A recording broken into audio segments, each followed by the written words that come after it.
Welcome to Other Stages, Season 2, Episode 1. On today's show, we will visit with Debi Ruud and talk about her music school. And later on, I will share some thoughts about the music business. But right now, let's have some music.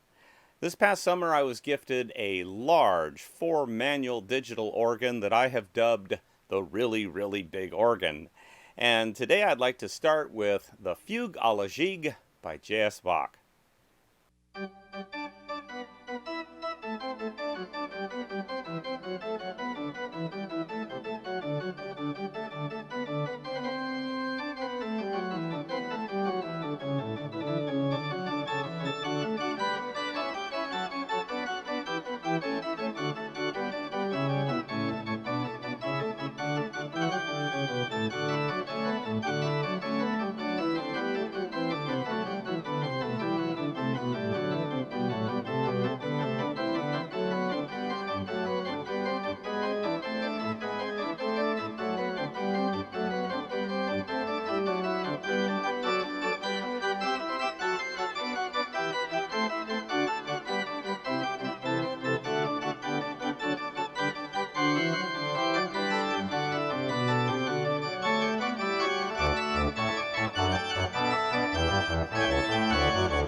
Please subscribe to my YouTube channel and be sure to like and comment on today's show.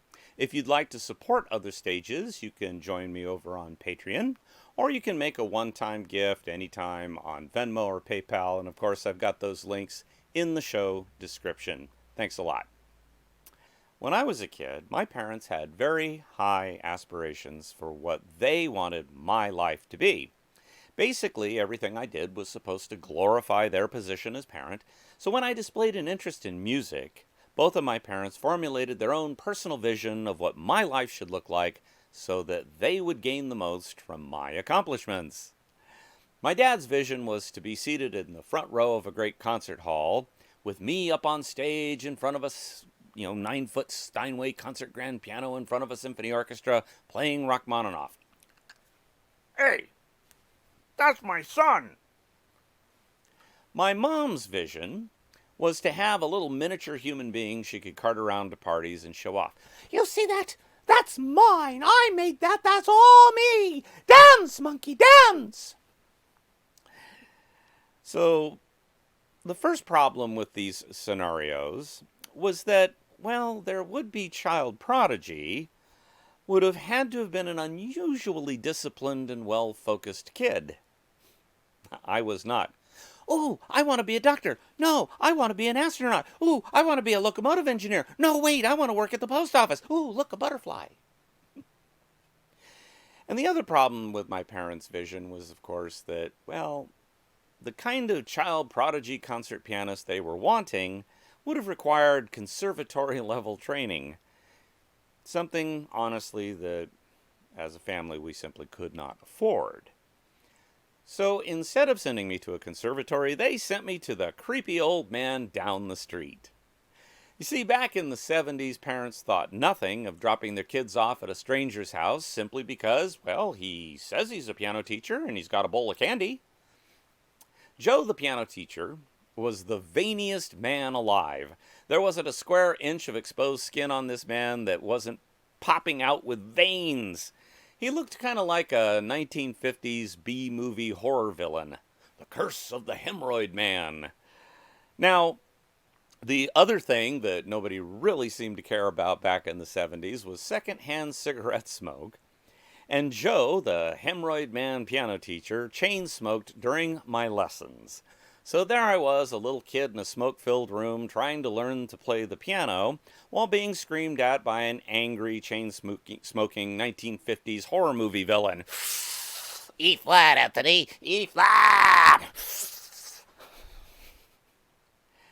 So looking back on that, I really wish there had been a place like Debi Ruud's Fresno Music Academy and Arts. It's friendly, it's safe, and it's smoke-free.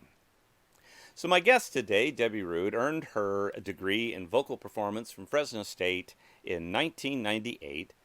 She's been teaching privately for 25 years and has been singing professionally in top 40 rock and jazz and rhythm and blues bands and numerous churches, recording projects, and special events in the Central Valley for over 35 years. She currently is the lead vocalist for the 1960s and 70s soul band Debi Ruud and the Lost Souls.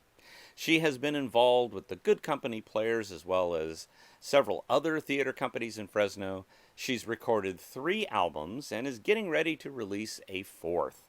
Debi has sung on numerous recordings for many local artists, and her voice can be heard on countless radio and TV commercials all around the Central Valley here. Debi is the founder of the Fresno Music Academy and Arts. She also is the founder and director of Fresno's only rock and roll choir, Hearts on Fire, now in its 7th year.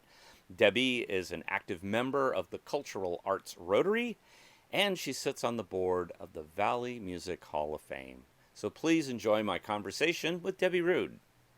Debi Ruud, thank you for being here today. It's a pleasure to have you on the show. Well, I'm honored to have been asked by you, Tony. This is very cool. Well, thank you very much. So why don't we start out? Where did you grow up?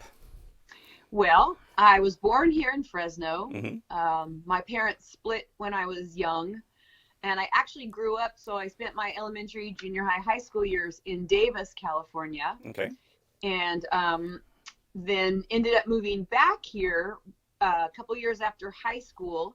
My grandparents live here, and I actually have a grandmother who's still alive, who just celebrated her 103rd birthday. Wow! Yesterday, and so I moved here, and when we would come to visit as kids, my grandma would take us to Roger Rocca's. Oh. And so I was real aware of that theater, and I was wanting to be involved in music, and so I thought I'm gonna go audition for a show at Roger Rocca's, Mm-hmm. and if I make it into the show, then I'm gonna move here. Hmm. And I made it into the show, and I've been here ever since 1982. I've been back. So was your family musical when you were growing up? You know, my family, I have some creative people in my family, and then I've got some siblings and a daughter and a niece who are all very musical, but no parents that like pursued any kind of music or, creative kinds of careers per se. But my dad played guitar. When my grandmother was young, she sang in a little a cappella trio, the one who's still alive. And so yes and no, kind of. Okay. All right. Yeah. No professional musicians? No. Yeah, just No, well, only now. hobbyists and. Yeah, I have a brother now Mm-hmm. who's a professional musician, and my daughter is pursuing music, and then I have a niece who's pursuing music. So there's many of us who are musical now. Well, that's very nice. Yeah. So did you kind of at an early age discover, hey, I really want to be a musician? No. Okay. Although, interestingly, I just had a conversation with someone from my past because I thought he might be able to help me fill in some memory gaps that I have. And he told me that when I was little, I always told him that I wanted to be a singer. Okay. I don't have recollection of that necessarily, but I was always interested in music, and I got involved in choirs and all that stuff in high school. And when I was like 18, 19, I thought, I'm halfway decent at this. I should maybe pursue something here. So then that's all I've been doing is doing music ever since. Cool. So how did your parents feel about this? At some point they had to realize, oh, Debbie's going to be a musician. Yeah. Were they supportive, cautious? Well, that's an interesting question because that gets into my interesting growing up, which wasn't necessarily the most healthy kind of growing up. So I would say that they were supportive in the way that they could be. They weren't non-supportive. They weren't supportive. It was just like, okay, that's what she's going to do. So I guess that's what she's going to go do. Almost taking the let her make her own mistakes approach. Yeah, exactly. So, when I went to college, I got my degree a little bit later because I ended up getting married and having kids. And I was in college doing a music degree at that time, and then I quit because my kids were small, but then I went back. And so once I graduated from college, then I think my mom especially was like, okay, she graduated from college. Good. So even though it was music, yeah, good. She has a degree. So, let's go back to, where you're trying to make your way in the world, and you've got your degree now, and things are moving along. Now, a lot of creative people, how their creative life fits in is kind of sometimes a three-way triangle. Right. Most of us have some kind of side hustle to pay the bills with, and hopefully it's related to what we want to do. Yeah. But how did that kind of work out, your work-life balance? Well, I was pretty young when I chose to get married and had kids. So I was at the time, and this might seem like a shock, but at the time I was really involved in church kind of things, and I wanted to be a contemporary gospel singer.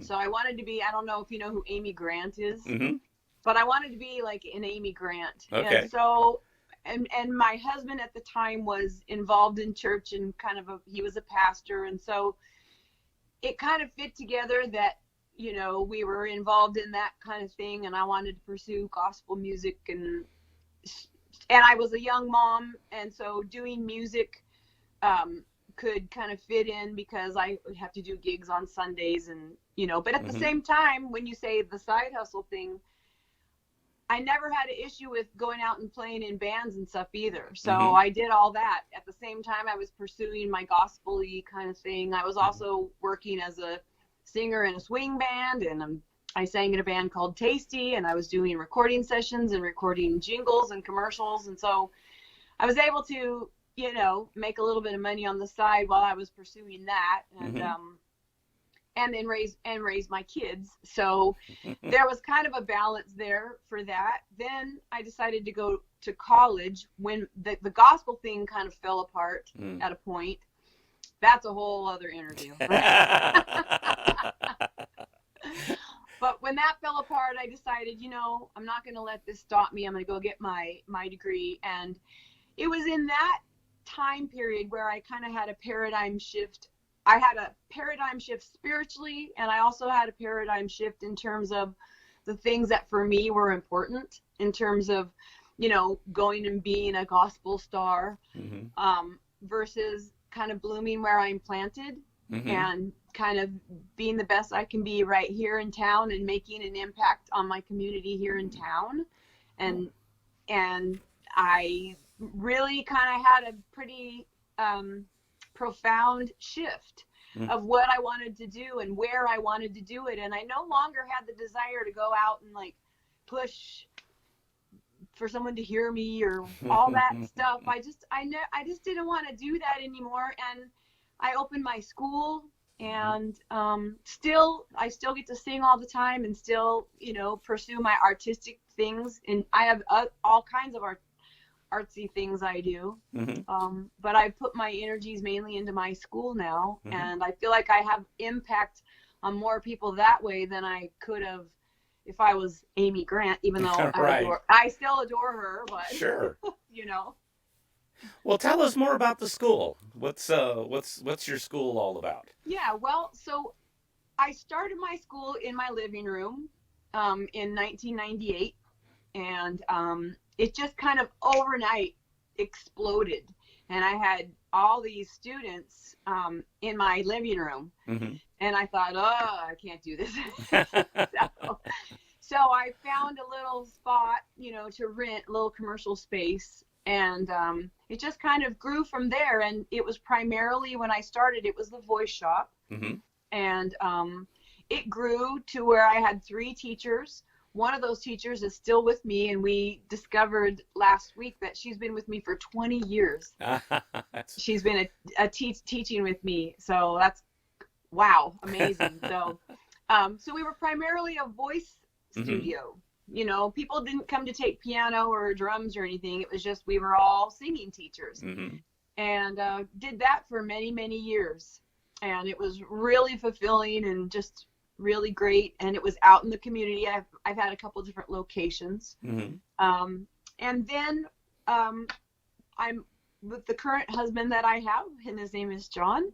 When we met, he saw what I was doing and really kind of thought, this is pretty cool. And Deb, how can we make this thing grow? And how can, what's your vision? What is not happening that you envisioned? And so what's funny about that is I pulled out a business plan that I had written like 20 years ago. And now it's kind of been fulfilled. It's awesome. So we expanded 5 years ago. We changed the name to Fresno Music Academy and Arts. And we added drums and piano and guitar and fiddle and violin and ukulele and bass, and we've got about 350 students that we see each week. Before COVID, we were close to 500 students. Sure.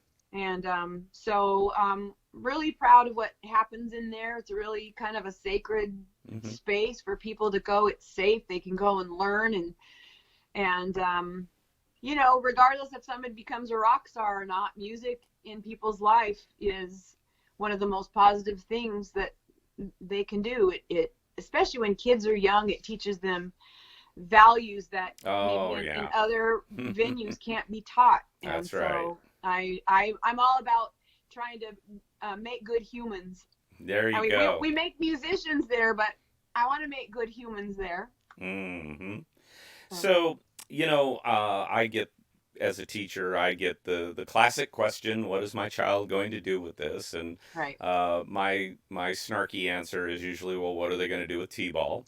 And so, what, in between the world of rock star and busker, there's like a million different things. And so why don't you share with us some of your thoughts on that?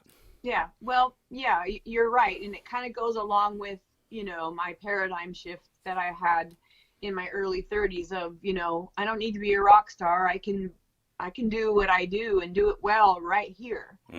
And there's a lot of places that people can use music, but even if a person never did any music again in their life, but they took piano when they were a child, There's so many studies that show that if kids are learning music at the same time they're learning math and language skills and science skills, that if those two elements are together in their education, it activates their brain in a way that it wouldn't otherwise. And so just for that alone, it's worthwhile for parents to put their kids in music lessons. Plus, it gives them something to do and something else to think about, and you just never know, you know. But I mean, there's church choirs, there's community theater, there's singing at weddings, singing at memorial services, singing at special occasions. There's all kinds of things that the students that have come through my doors have wound up doing that's giving them a musical outlet. They're not going to be a rock star, they don't want to be, but they want to have music in their life. And there's all kinds of venues. I mean, there's guitar players that go and play at open mic nights and form little bands, and, you know, all kinds of ways to have music in your life that, you know, you're not on the street with your guitar case open and you're not Beyonce. Well, one of the things that you guys do, that you put together, and I think it's a really unusual idea and a very fun one, and another way to give people a musical outlet that might not have otherwise existed, and that is you have a rock and roll choir. Tell us about that. I do. I have Hearts on Fire, Fresno's only rock and roll choir. About 10 years ago now, my husband and I were in Sonoma visiting some friends, and make a long story short, one of the friends said, I got to go off to choir practice now. And it was on a Wednesday night, and I assumed that she was going to church choir practice because it's always on Wednesday. And she said, no, it's not church choir, it's a rock and roll choir. And I said, what? A rock and roll choir? I said, can I come to the rehearsal? And she said, yeah, come. So John and I went over there and listened to it, and I think both John and I were just floored by what we heard. It was a community of probably people that were 60 plus, and a little band, and they were singing choir arrangements of the Beatles and Crosby, Stills and Nash and Bruce Springsteen, and just all those kinds of pop and rock groups. They were doing choral arrangements, and most of the arrangements were done by their leader, a guy named Mark Dennis, who has become a dear friend and kind of a mentor, and he allowed us to model our choir after theirs. Cool. So we started 8 years ago, and we've grown to about 50 members, although it's been a little bit wonky for the last year and a half because of COVID. And sadly to say, we were all on track to do another big show at the Big Red Church in November, but we had to cancel, and we've actually had to cancel our whole thing until the end of the year. So, but it's a community choir. It's filled with people that, for the most part, don't have other musical outlets. It's a non-auditioned choir. You don't have to come in and be you just have to want to sing. And I'll say that 98% of the people who have come through are very good singers. There's been a couple outliers that, you can kind of hear them popping, but generally speaking, it's a choir of very good voices who can hear harmonies, and they've all become really good friends. And if you would like to join us, you are welcome. We are always open to having more people. Because of COVID, our space that we rehearse in is a little bit small, and so we may, be on the lookout for a new space to rehearse, but it's very fun. We do big, huge choir concert at the end of each year. We have a live band that Nate Butler leads, and we raise money to give kids scholarships at our school, and it's very fun. That's very, very cool. Yeah. Which ties into some of your other sort of community outreach things that you're involved in, because, I keep hearing your name all over town all the time. So why don't you tell us about that? Well, let's see. I'm involved in the Cultural Arts Rotary Club, which has been a joy. And I've learned so many things about so many people that are doing amazing things in this community by being a part of that. In fact, you were a guest, and so was your lovely wife. So I learned more about you and your wife. I'm also involved. I'm on the board of something called the Valley Music Hall of Fame. And we just had our first class of inductees, and we just had our first program. In fact, if you want to watch that, you can go to our webpage and you can click the thing and you can watch the program. It's really, really fun. Very cool. The 5 winners are amazing winners. People will know most of them. I also am a Heinz Hospice volunteer. I have found myself at the bedside of many folks as they're transitioning out of this life to the next, singing or something. So I've been doing that. And what else? I don't know. You keep yourself very, very busy. Yeah, I'm a little bit busy, but. And that's in addition to running the it. school, and then you've got 2 albums that you're working on. Yeah, so I completed an album a couple years ago, and that little record kind of told a little story, given the songs that it was a combination of things I wrote and then cut some cover songs. And after people are like, well, when are you going to do your next one? What are you going to do? And I don't know. Well, so I don't know if you knew who Andre Bush was. Yes. So he was a local guitar legend, just an amazing guitar player. So he and I, he passed away in 2014. Right. And prior to that, he and I were working on an album together. And we had thankfully completed pretty much all of the guitar work, but not all the vocals. And so I decided a couple years, it's taken me a couple of years, but it's going to be finished. We're really close to this being done. So it's just Andre and I, it's just guitar and me. And there's, I think, 10 or 11 songs on there. And we also included some little clips of him playing live and some other things. And kind of as a memoriam to him. Yeah. A lot of people knew he was, I'll say, troubled, but he also was a beautiful soul. And I had the opportunity of knowing him very well. And I just wanted to mainly honor him, through it. And so I just, these tracks are sitting in my computer. It's like, I've got to finish this.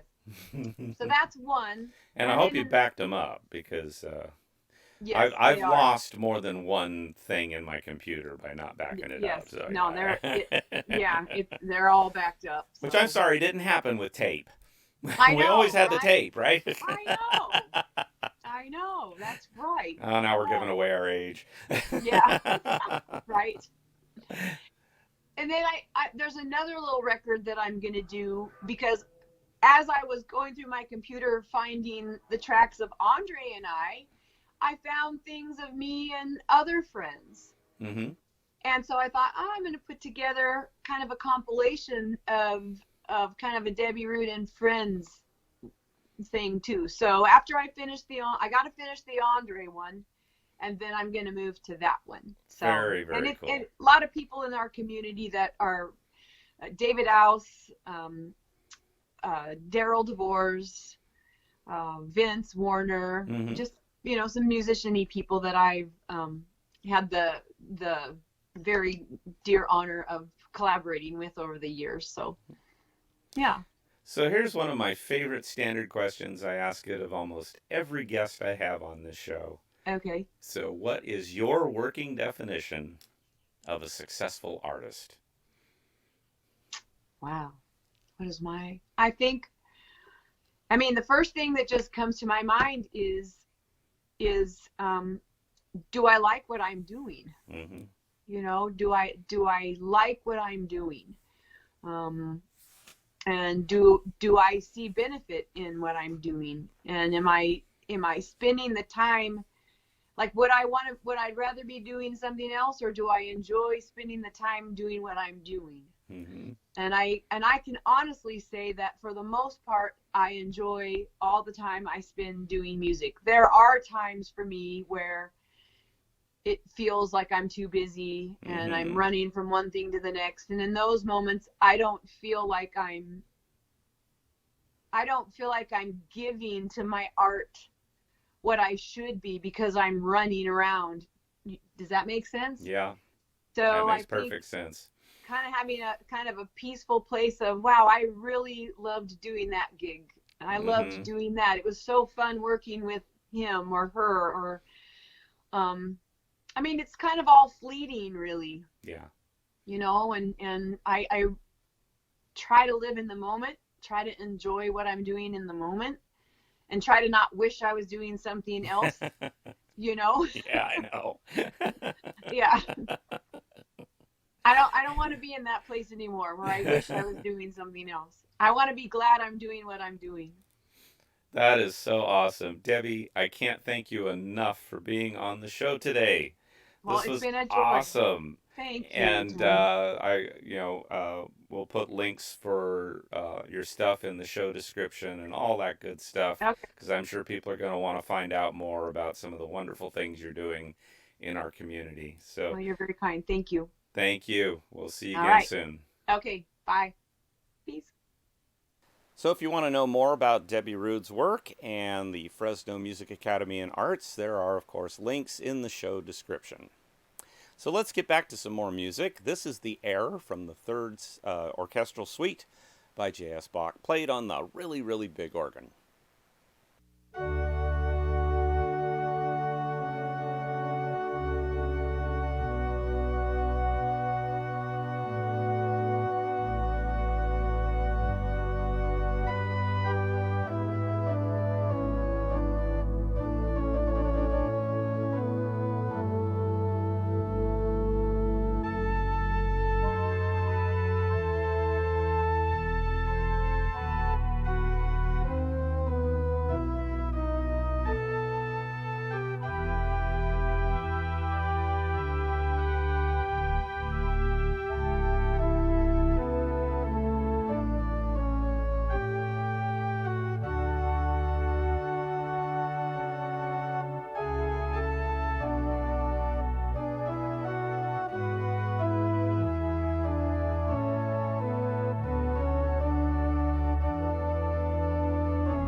So back in the 80s, I was into the rock band scene. I mostly played in top 40 cover bands, but I did audition for a band that had a hit album and was getting ready to cut a second record.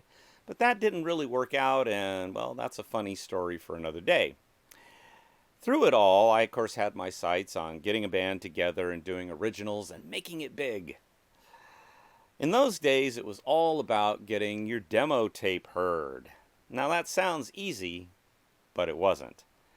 First, you had to get the demo tape recorded, and, well, back then there were no home computers or internet, and so a $100 multi-track digital home recording software system was not available.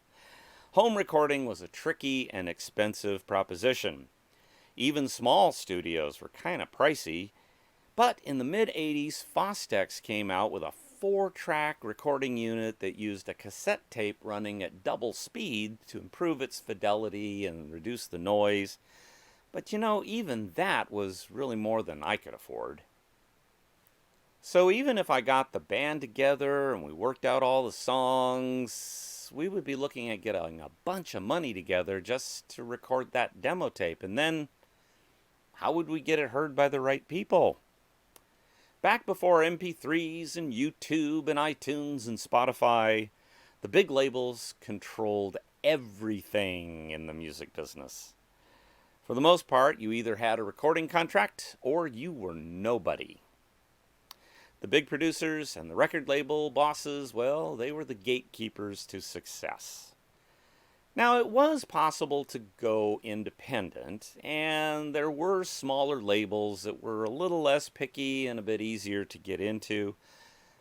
It was possible to self-produce an album and to sell it at gigs, and if you were in a niche market, well, that could prove your most successful path. Now, the big promise of the home computer age is that the internet has democratized the music business. Now everyone can get their music out to the whole world for free. But you know what? That isn't really true. Sure, high-quality home recording setups are fairly economical.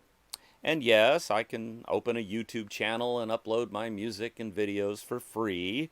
And anyone, anywhere, worldwide can look and listen and watch. On top of that, if enough people subscribe to my YouTube channel, well, YouTube will share a little bit of their ad revenue with me. Now, it takes a couple more steps and a few dollars, but you can get your music on Spotify or iTunes pretty easily and then enjoy worldwide music distribution. And if enough people stream your song, Spotify might just pay you a little bit of the royalties they legally owe you. Well, that all sounds easy, but it's not. On YouTube, there are 500 hours of new video content uploaded every minute. That's 720,000 hours of new content every day. The chances of anybody hearing my song are kind of slim and none. On Spotify and iTunes, theoretically, anybody can get their music out there, but in practical terms, it will only be heard if you make it onto a curated playlist. Plus, Spotify and YouTube and iTunes, well, they're just like the big labels were back in the day. They're in it for the money. And just like the big labels, they are going to promote the big stars. And the independents, well, they're going to get lost in the noise. Over and over, I keep hearing about how the internet has cut the gatekeepers out of the game. No, it hasn't. Back in the day, it was pure luck that got you through that gate.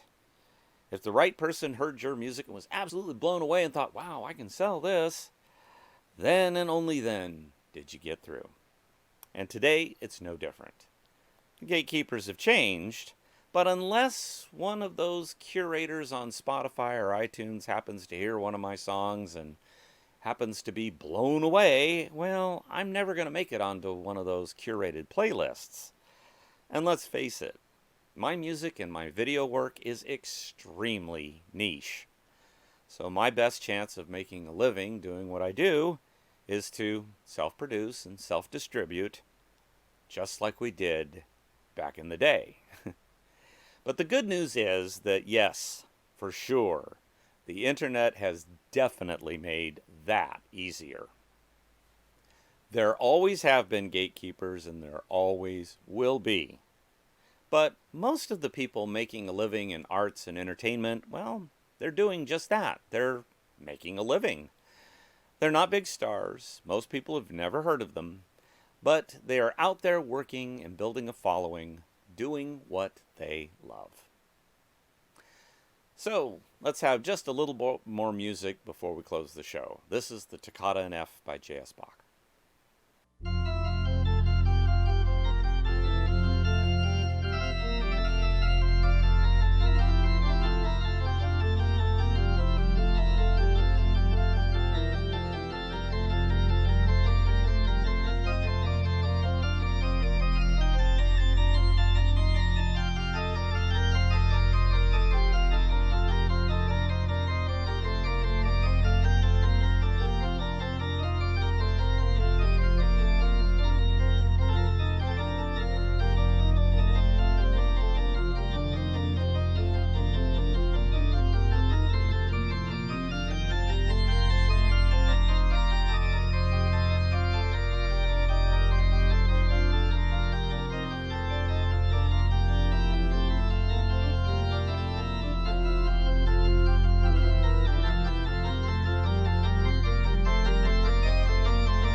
On next week's show, we will be featuring some of my original music, and my guests will be math theater.